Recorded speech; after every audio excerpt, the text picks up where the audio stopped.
గుమ్మడికాయ పులుసు. ఎప్పుడైనా టేస్ట్ చేశారా? మా గోదావరి సైడ్ అయితే చాలా ఫేమస్. ప్రాసెస్ చూసేద్దాం రండి.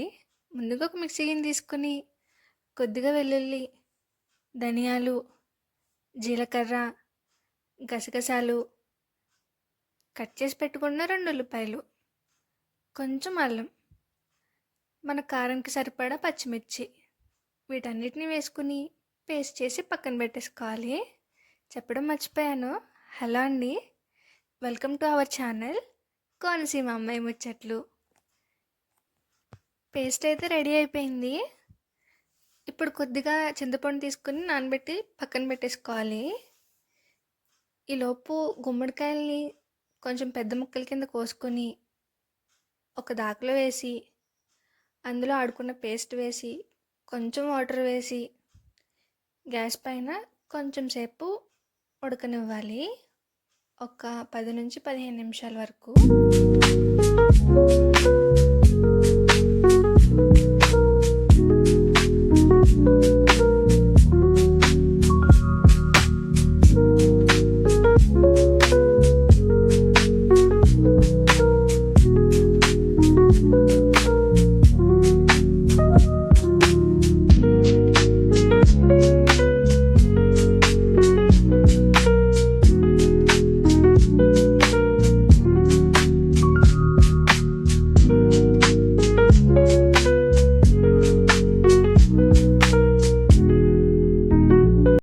మరిగాక కొద్దిగా పసుపు, ముందుగా పచ్చిమిర్చి వేసాం కాబట్టి కొద్దిగా కారం వేసుకుంటే సరిపోతుంది. టేస్ట్కి సరిపడా సాల్ట్, ఈ మూడింటిని వేసి కొంచెం సేపు ఉడకనివ్వాలి.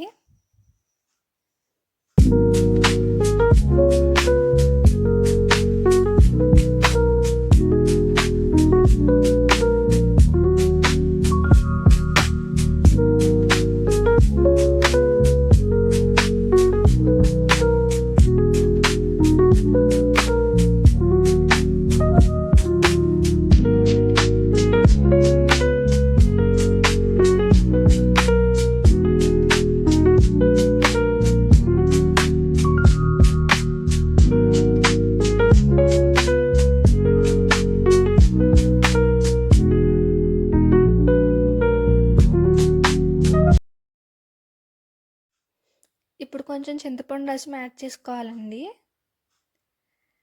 యాడ్ చేసుకున్నాం కదా, యాడ్ చేసుకున్న తర్వాత కొద్దిగా బెల్లం వేసుకోవాలి. కొంతమంది బెల్లం ఇష్టపడరండి, అలాంటి వాళ్ళు బెల్లాన్ని స్కిప్ చేయొచ్చు. ఇదంతా బాగా మరగాలి.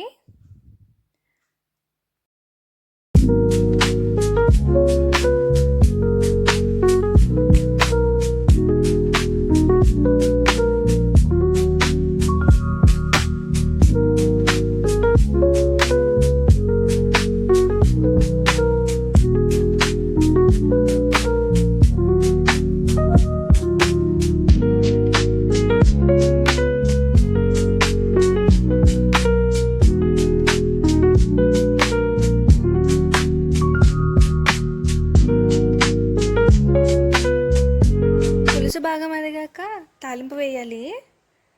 ఒక ప్యాన్ తీసుకుని ఆయిల్ వేసి, చితగొట్టుకున్న వెల్లుల్లి, శనగపప్పు, మినప్పప్పు, జీలకర్ర, ఈ 3 కొంచెం ఫ్రై అయ్యాక ఎండుమిర్చి, కరివేపాకు, కొత్తిమీర, వీటన్నిటిని మరిగిన పులుసులోకి ట్రాన్స్ఫర్ చేసేసుకోవడమే.